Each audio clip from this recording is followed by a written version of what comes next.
Muy bien, en la clase anterior estuvimos viendo que los padres apostólicos describen de iglesia en aquellos puntos que estaban bien fuertes, ¿verdad? Y como dije, creo para mí, entre más seguimos, ¿verdad? En esta unidad, lo que vamos a concluir y lo que vamos a ver, cómo la iglesia del primer siglo se mantiene intacta. Para su servidor, creo que ya para el siglo V, ya la iglesia de Cristo como la del primer siglo, ya son muy pocas en el Imperio Romano. Durante la Edad Media o la Edad Obscura, también se ven iglesias como del primer siglo, que también son muy raras, pero siempre ha existido la iglesia así como la conocemos del primer siglo. Hay un estudio bien elaborado por un teólogo bautista que desde el primer siglo hasta el 1900 traza 1800 traza, ¿verdad? Grupos, como dije yo, pequeños, grupos donde practicaban, ¿verdad? Lo que estaban sujetos como a la iglesia del primer siglo. Fue lo que llamamos nosotros el tiempo de la restauración, que vemos una diferencia.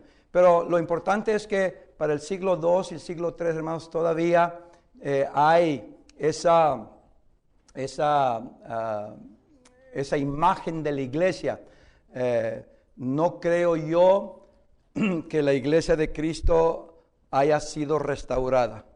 Yo sé que la mayoría creen, ¿verdad?, en el movimiento de restauración. Yo creo que el movimiento de restauración es una designación humana. Creo que siempre hubo grupos, ¿verdad?, que practicaban, entonces no que se restauró, que existía, pero después se fue haciendo más grande el grupo. Comenzó la iglesia, ¿qué? Un grupo muy grande se hizo pequeño, como la del Nuevo Testamento. Y ese grupo pequeños se mantuvieron ahí y luego, ¿qué? No que se restaure, sino que se vuelven a surgir otra vez. Esa no es restauración. Es nomás que hubo una época donde la iglesia sobresalió, se disminuyó en número y luego después otra vez floreció. Pero más adelante en otro estudio vamos a estar hablando de esto. Entonces, así se describe la iglesia del siglo II y siglo III. Ahora, noten ustedes, vamos a ver la autonomía de la iglesia. Estamos viendo, hermanos, la autonomía de la iglesia del año 100 al año 300. Y recordar, entre más cerca estamos al primer siglo, pues la iglesia se mantiene en lo que queremos decir nosotros, la sana doctrina, ¿verdad? Pero, sin embargo, aun cuando yo digo mantiene la sana doctrina, si yo hago la pregunta a ustedes, ¿mantuvo la iglesia de Cristo la sana doctrina mantuvo la iglesia de Cristo del primer siglo la sana doctrina? Y digo yo, no. La iglesia del primer siglo no mantuvo la sana doctrina porque Pablo y otros apóstoles tuvieron que enseñar a la iglesia ¿qué? Le enseñaron a Timoteo que él ¿qué? Guarde la sana doctrina, que enseñe la sana doctrina. ¿Qué quiere decir eso? Es que había iglesias que no estaban manteniendo la sana doctrina. La iglesia de Corinto tenía sus errores doctrinales. La iglesia de Éfeso tenía sus errores doctrinales en cuanto a los ancianos. Y es donde entramos aquí, hermanos, que siempre ha habido, ¿verdad?, el concepto de tener una sana doctrina. Desafortunadamente, no se puede decir en el primer siglo que todas las iglesias tenían la sana doctrina, porque vemos esas diferencias en el primer siglo. Sin embargo, Pablo todavía le llama ¿qué? La iglesia de Cristo, la iglesia de Dios. los santos, los santificados, ¿verdad? Ahora, mientras vamos avanzando en esto, vamos a llegar al punto donde se va a contestar, ¿existe la iglesia de Cristo hoy en día? Bueno, creo que existe el concepto de la iglesia de Cristo, pero yo no veo la iglesia de Cristo del primer siglo, es lo que quiero decir. Yo no veo a este momento la iglesia de Cristo del primer siglo. Hay muchas que están intentando querer ser como la iglesia del primer siglo y todavía falta mucho en que trabajar en eso. Otras ya han dejado de ese concepto de sana doctrina y han realmente establecido un poquito más de doctrinas más liberales. Y por eso hoy la iglesia en Cristo está fragmentada. Yo puedo decirles exactamente las diferentes doctrinas de las 30 iglesias de Cristo aquí en Houston. Para mi conocer, no todas tienen la misma doctrina. Tenemos lo básico, creo yo, pero aún así hay ciertos puntitos acá. Si me dicen, ¿existe la iglesia de Cristo con el primer siglo aquí? Yo digo no, porque pues hay unos que creen en una copa y otros en muchas. Unos creen en divorcio y recasamiento por fornicación únicamente. Otras creen en divorcio y recasamiento por ninguna razón. Otros no permiten ni que te divorcies. Hay tantas doctrinas, ¿verdad? En ese aspecto en la iglesia hoy en día. Y yo nomás me estoy refiriendo a un grupo. Ahora vamos a ver tantos grupos. Si viene un teólogo y me hace la pregunta, ¿existe la iglesia que estoy hablando de todas las diferentes iglesias? Absolutamente no. Porque hay tantas diferentes doctrinas, tantas diferentes prácticas, tantas diferentes creencias. Desafortunadamente, todo eso ha cambiado. Por esto, en el siglo II y el siglo III, todavía la autonomía de la iglesia, hermanos, se mantiene igual. Cuando hablo yo de la autonomía, me estoy concentrando más que eran autogobernadas, eran independientes. Autonomía no necesariamente quiere decir que ellos sostenían sus propios predicadores y cosas así. Yo creo que autonomía no necesariamente tiene que decir que una iglesia por sí misma da salario a un predicador, porque pues había iglesias en el primer siglo que no tenían predicadores, no tenían ministros, evangelistas, y a Pablo, ¿verdad?, le enviaban dinero para hacer su obra misionera. No se puede determinar de esa manera. Autonomía quiere decir que eran independientes. Lo que esta iglesia hacía, su gobierno, su manera de predicar, sus horarios, podía ser diferente. Ahora, si yo quiero predicar 45 minutos, ¿verdad? Y toda la iglesia se pone de acuerdo, y otra iglesia dice, que nunca pase así, 30 minutos y se acaba. Bueno, no es un punto doctrinal, ¿verdad? Pero sí es una diferencia. Y si ellos quieren allá hacerlo por 30 minutos, ellos son independientes, no tienen que hacer lo que esta iglesia hace. Lo que sí queremos hacer todas estas iglesias independientes, autónomas, es seguir ¿qué? El patrón bíblico de la iglesia autónoma del primer siglo. Y es lo que vamos a estar viendo aquí, que hay ese concepto, pero se va a comenzar a desviar. La mayoría de las iglesias, hermanos, eran autogobernadas por ancianos y obispos. Por lo que sabemos nosotros, todavía en el primer siglo no está muy claro.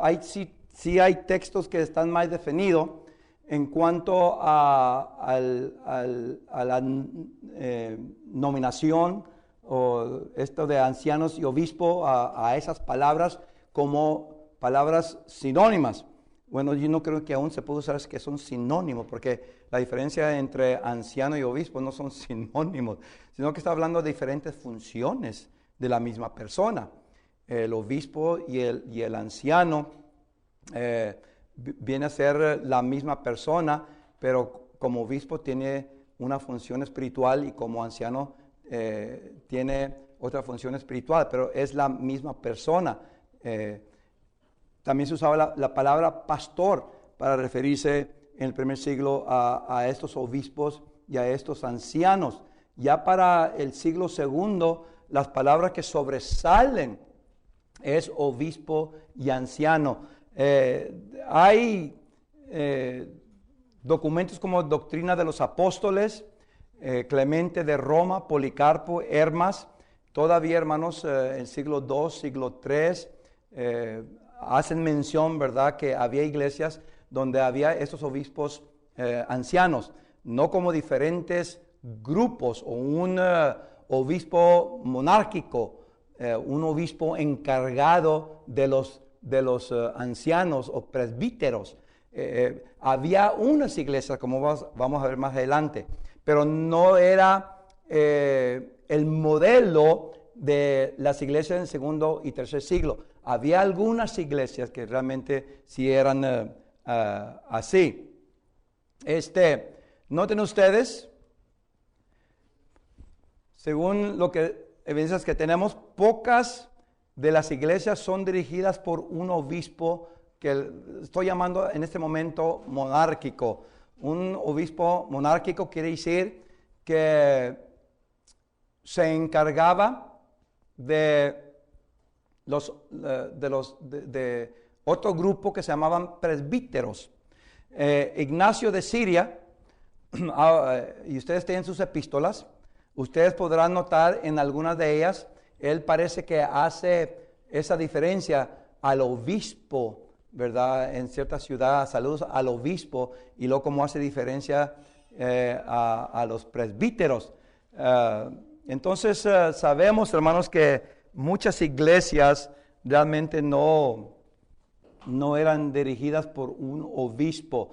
Ya después, en Roma y Filadelfia especialmente, vemos la identificación bien clara de que sí hay ya un obispo encargado no únicamente de un grupo en la iglesia, pero obispos encargados de muchos obispos sobre muchas iglesias.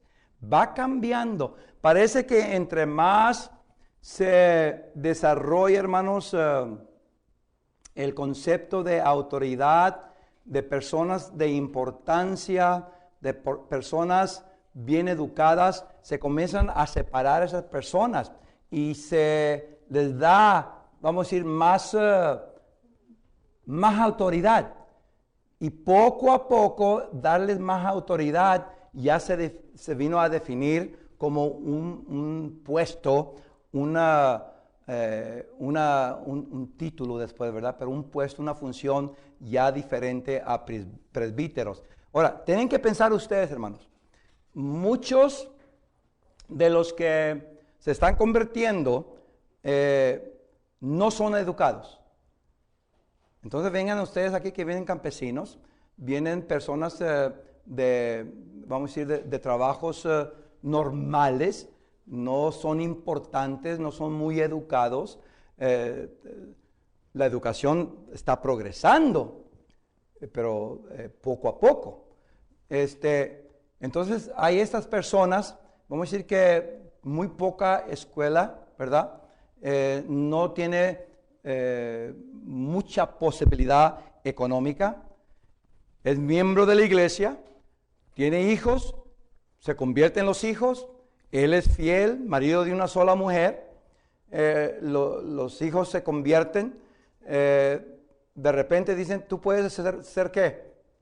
Un anciano, un presbítero.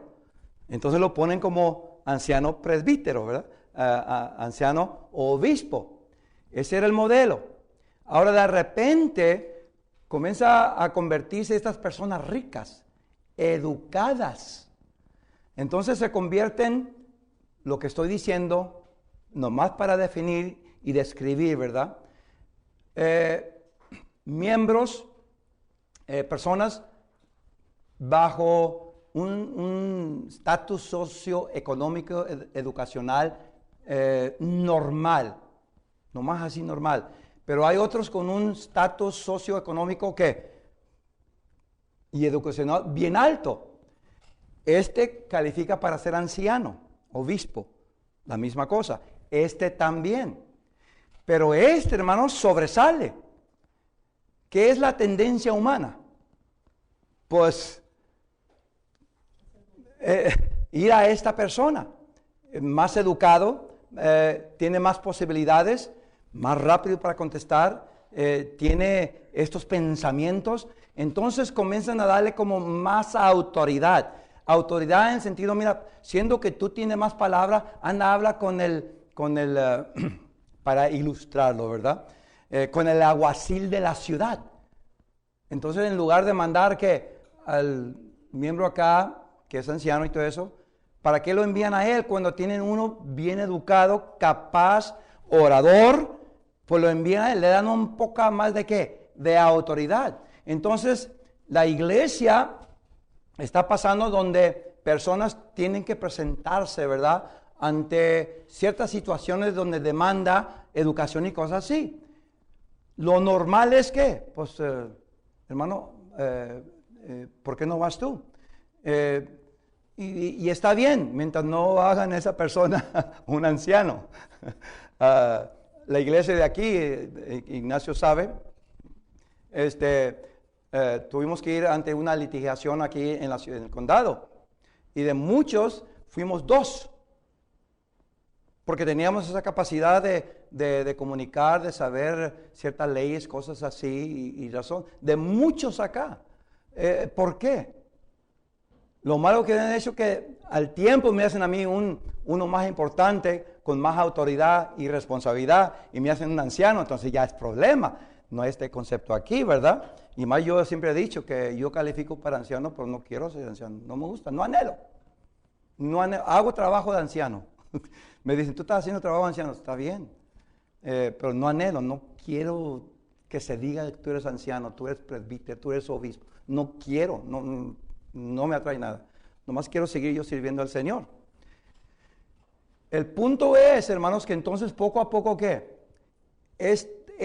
Estas personas sobresalientes se les comenzó a dar más autoridad y de repente en este proceso progresivamente fue ya dándosele que un título diferente. Entonces, por eso, hermanos, por lo que vemos en el segundo y tercer siglo, todavía se mantiene en la mayoría de las iglesias el concepto de anciano obispo, ¿verdad? Como la misma función, la misma persona. No hay muchas iglesias que tengan un obispo encargados de presbíteros o un obispo encargado de otros obispos o presbíteros de otras iglesias. Muy bien. Vamos a ver la misión de la iglesia. Esto es interesante. La misión de la iglesia.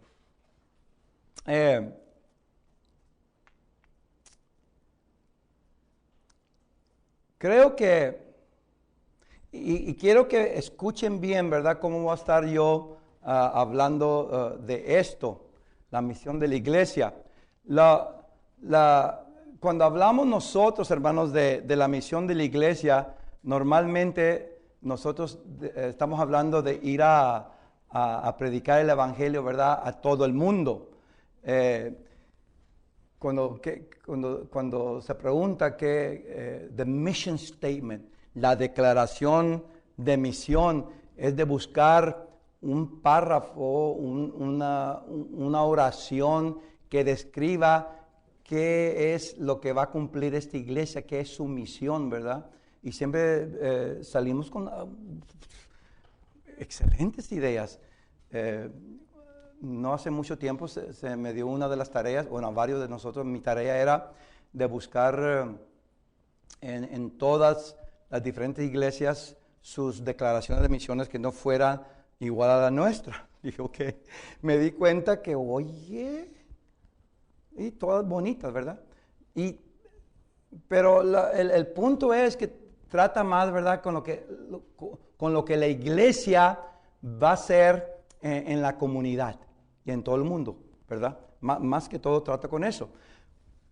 Cuando veo yo la misión de la iglesia en el segundo siglo y tercer siglo, no tiene casi que ver con eso.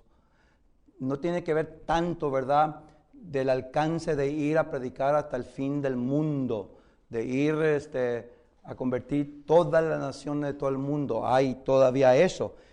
Pero en el segundo siglo, en el tercer siglo, hay fuerzas que están influyendo, ¿verdad?, a que la misión de la iglesia tenga un concepto, una idea interesante que después, por supuesto, se interpretó mal. Noten conmigo, ahí en la misión de la iglesia es catolicidad. Ay, hermanos católicos. No, yo no soy ni católico, ni protestante, ni nada de eso. Yo solamente soy cristiano. Pero la misión de la iglesia es catolicidad. Y no tiene que ver nada con la iglesia católica. La palabra católica, primeramente, fue usada por Ignacio en el 150 después de Cristo. Fue el primero que usó la palabra católica. En una de sus epístolas, ustedes pueden leerla, ya las tienen, epístola a Esmirna, y en otra de sus epístolas a los filipenses, hablando del martirio de Policarpo, él usa la palabra católica. En una de ellas dice la iglesia católica. Y está hablando de la cena del Señor, está hablando de la vida santa de los cristianos, está hablando de esa manera. Entonces, en cuanto a la iglesia, a la epístola a los filipenses, también habla de Policarpo, ¿verdad? Y lo que le va a pasar, y dice que la iglesia católica se mantenga fiel bajo todos los problemas. Pero usa, hermanos, la palabra católica allí como un adjetivo descriptivo cualitativo. Yo sé que le di mucho allí, pero ahí lo pueden escribir. La palabra católico o católica, como la usa Ignacio, iglesia católica, es un adjetivo descriptivo cualitativo. Déjeme explicar eso. Un adjetivo describe algo de aquel nombre que modifica. Voy a entrar un poco a la gramática. Yo sé que están tomando ustedes griego, pero quiero que me pongan atención. Ahorita regreso ahí. En la gramática del griego, todavía en el segundo y tercer siglo es casi la misma del primer siglo, el koiné. Un adjetivo describe algo del nombre que modifica. En este caso, iglesia viene a ser ¿qué? El nombre, y el adjetivo catoliqué viene a describir algo de esa iglesia.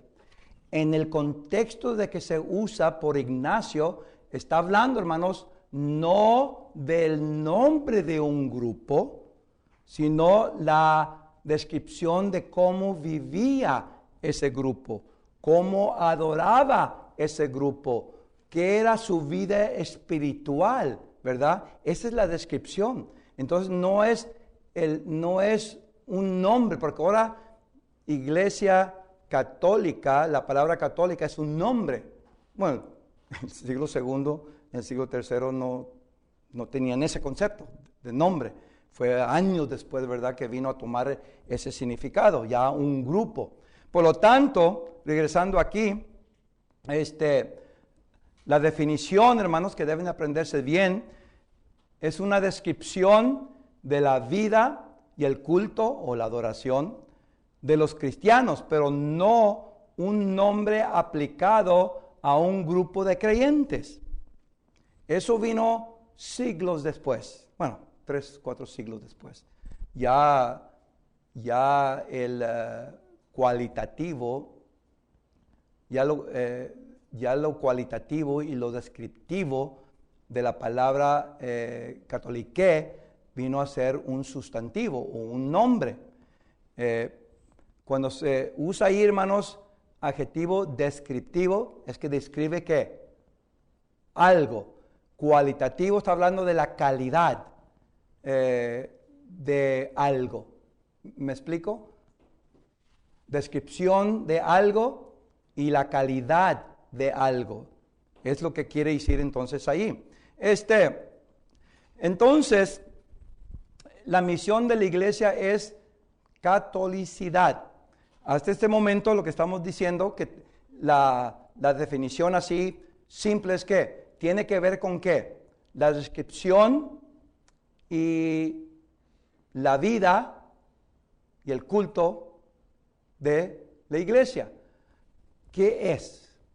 Catolicidad tiene que ver con ¿qué entonces? El culto y la vida. Ahora, quiero que sigamos viendo aquí, porque quiero que vean bien catolicidad, a qué se refiere específicamente. Allá le di la definición, aquí le voy a dar qué significa catolicidad como misión de la iglesia. Catolicidad significa hacer la diferencia entre la vida y el culto de la iglesia verdadera a la de los gnósticos. Ahorita regresamos. Un momentito regresamos. Miren, ¿qué está aconteciendo en el segundo y tercer siglo?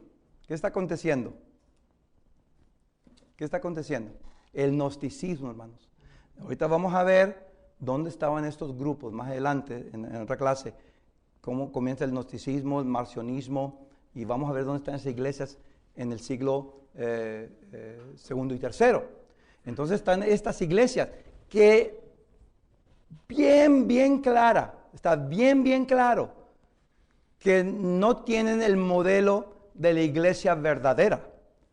Entonces Ignacio y otros escritores en el segundo, tercer y creo en el cuarto siglo también usaron la palabra católica para hacer una diferencia entre ¿qué? Cómo era el estilo de vivir, la vida espiritual de la iglesia y cómo adoraban, porque era muy diferente al ¿qué? Catolicismo. Entonces, catolicidad quiere decir cómo quieren hacer ¿qué? Que las iglesias verdaderas viven así, adoran así, diferente a aquellos grupitos allá. Entonces, esta es la iglesia que universal. Esto es lo que hace las iglesias católicas. No en sentido que tenían nombre, sino es lo que practicaban. Ok, noten conmigo todavía allí. Definir la vida, catolicidad, quiere decir definir la vida y el culto común de todas las iglesias ante el imperio. Definir la vida y el culto común de todas las iglesias ante el imperio.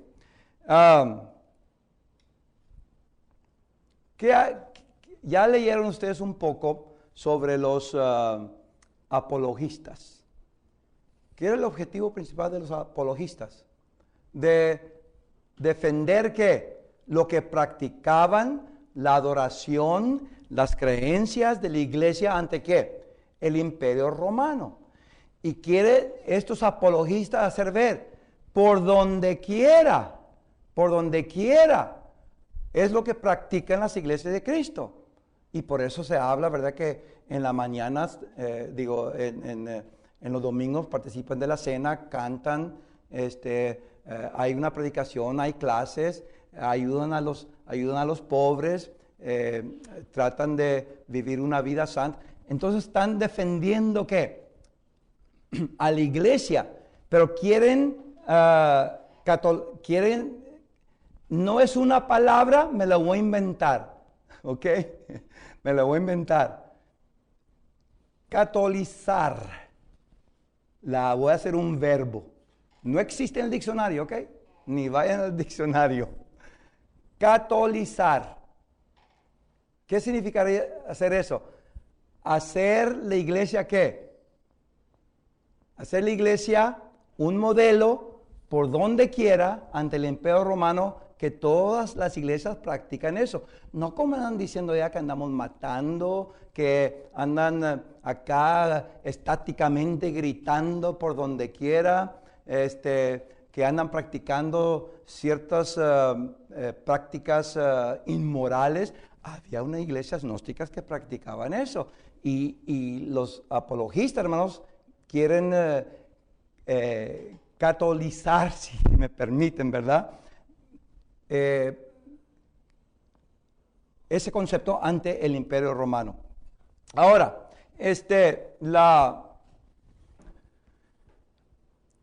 epístola de 1 Corintios, en el capítulo 4, se me escapa el versículo, parece que es el versículo 15 o 16, ustedes lo recordarán.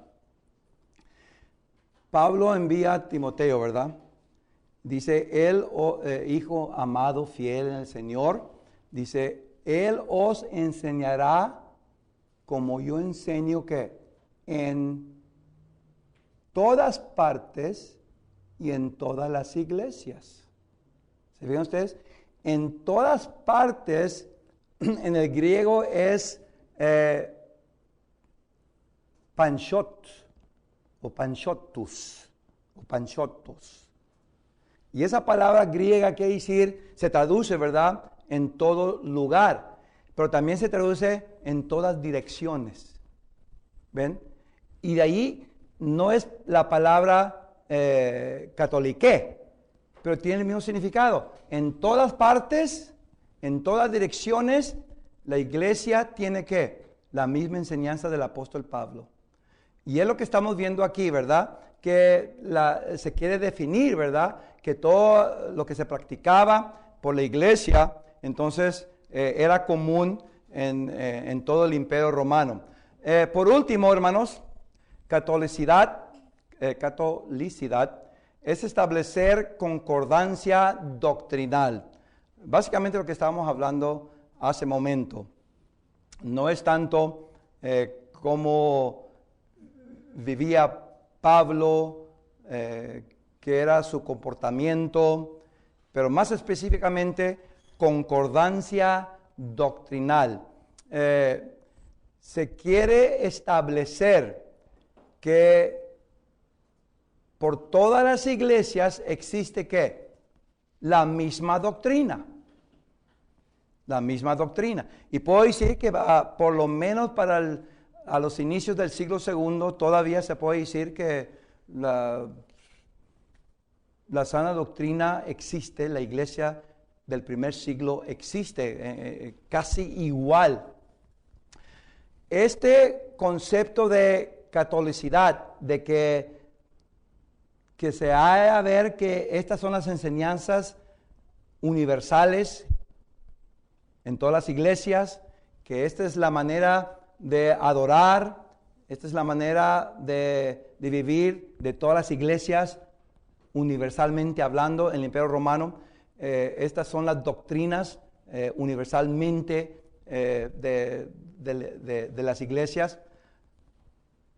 Buen concepto, pero después vino a crear, hermanos, el problema de que en este entusiasmo de catolicidad, de que se viera que había una manera de vivir, una manera de culto, comportamientos, doctrinas. Vino a surgir ya, hermanos, por decisiones, ya sea por el emperador o por ciertos grupos de líderes que fueron designados. Esta debe de ser la doctrina. Y es cuando entramos a los concilios de Nicea y todo eso, ¿verdad? Ya para el 325, el año 300 en adelante, ha habido concilios antes, pero no generalmente hablando, y después vamos a hablar de esto, no universalmente hablando, no para decidir qué es lo que se va a creer por todas las iglesias. Ahora, ¿qué van a hacer? Todas las iglesias tienen que creer esto, y sale el credo y ciertas doctrinas, y lo que se establece ya es lo que se viene a conocer, ya no tanto como el concepto de catolicidad, sino del concepto de iglesia católica. Esta es la iglesia católica, y está bien, porque la iglesia católica vino a establecer ¿qué? Y con todo respeto lo digo, y ellos no lo van a negar, hermano. Yo he hablado con muchos sacerdotes sobre esto, y dicen, sí, la iglesia católica, esto fueron las doctrinas, las enseñanzas y las tradiciones que se establecieron. Por eso fue iglesia católica. Y está bien. Lo vemos en la historia, no lo van a negar. Y es lo que creen ellos. El punto es que un concepto bueno de catolicidad vino a surgir un dogma, ¿verdad? A un sistema de gobierno, de creencias, de vida espiritual, de adoración, decidida, ¿verdad? Por voto. Y si estabas en contra, eras excomulgado. Entonces, en lugar de ser excomulgado, pues lo acepto, ¿verdad? Y entonces la iglesia fue católica. Ya se le dice, esta es la iglesia católica. Ya no es un adjetivo, ya es un nombre. No describiendo, ¿verdad? Lo que se practicaba, sino más bien de los creyentes, sino más bien lo que esta iglesia es, ¿verdad? Y otra vez, ¿qué de otras iglesias? Porque hubo otras iglesias, hermanos, que no se sujetaron al sistema católico de hacer, ¿verdad? Que todas las iglesias creían lo mismo por decisión, sea del emperador o decisión, ¿verdad? De ciertos líderes, obispos, que fueron los más fuertes y más famosos en los siglos después de eso. Ok, entonces la misión de la iglesia, hermanos, es catolicidad. Querían que se viera la iglesia, cómo era la iglesia por todas partes, que era bueno por la situación que estaba aconteciendo entonces. Vamos a ver ahora las ideologías de la iglesia. Las ideologías de la iglesia.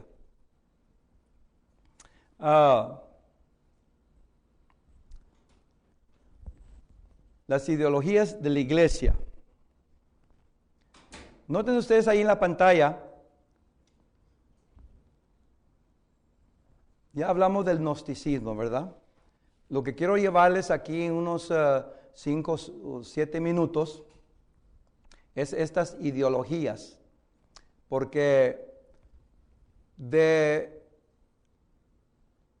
catolicidad ahora vamos a entrar ¿a qué? Al contraste, al lado opuesto.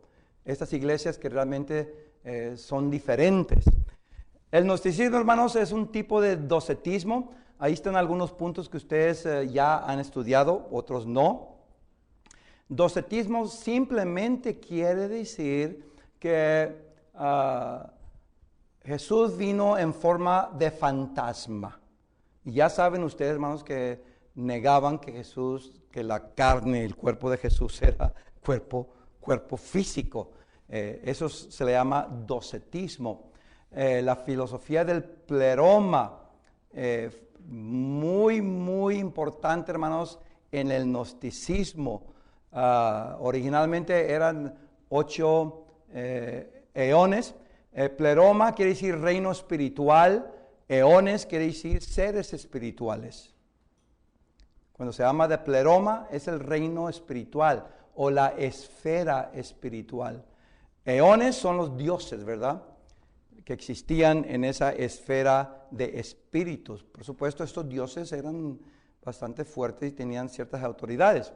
Originalmente eran 8, después se fueron multiplicando, fueron 22, fueron 30, y por último, Jesús fue el último eón, y vinieron a ser 31 en el pleroma. Muchos dicen que viene a ser, hermanos, el gnosticismo es precristiano, y realmente el gnosticismo del segundo y tercer siglo no es igual a los conceptos gnósticos.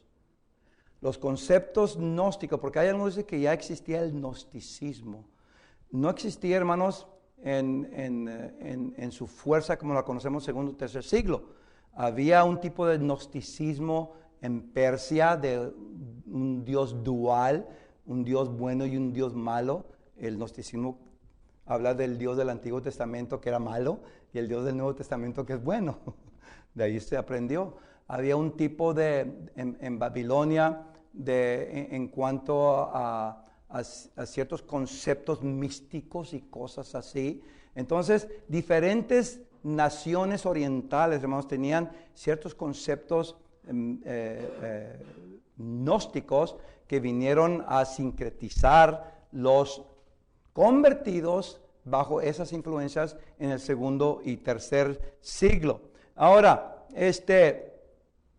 había muchas, noten ustedes, muchas sectas entre el gnosticismo. Es otra cosa que no sabían muchos. Muchas sectas entre el gnosticismo. Aunque se conocían como iglesias gnósticas, no todas creían la misma cosa. Tenían estas ideas. Y estas iglesias gnósticas, hermanos, estaban divididas. Y quiero que ustedes vean ahí, y ya terminamos estas clases, las enseñanzas comunes del gnosticismo. Casi todas las iglesias gnósticas creían esto, aunque había variedad en su manera de explicarse. No hay comunión con Dios. La creación hecha por un Dios inferior. Creían en el docetismo. Jesús realmente no era un ser humano. Solo personas espirituales de nacimiento son las salvas. Un tipo de predeterminismo, Dios lo predeterminó. Y no hay resurrección. Esas son las enseñanzas comunes del gnosticismo. Y luego hay otra variedad, hermanos, de enseñanzas gnósticas. Y no todas las iglesias creían la misma cosa. Por eso se dice, hermanos, que había estas diferentes sectas. Ahora, noten ustedes ahí en la pantalla el gnosticismo en el Imperio Romano. Noten, hermanos, que el gnosticismo, iglesias gnósticas prevalecieron en el segundo siglo allá en las Galias, lo que hoy se conoce como Francia. Había muchas iglesias allá gnósticas. Había, por lo que sabemos, iglesias gnósticas en Siria y iglesias gnósticas en Persia. Entonces vemos que, hermanos, ya está comenzando ¿qué? Lo que llamamos nosotros sectas, ¿verdad? Entonces, lo que vamos a ver en la siguiente clase, como el gnosticismo, hermanos, y ciertas ramas del gnosticismo comienzan a desparramarse en diferentes partes del imperio.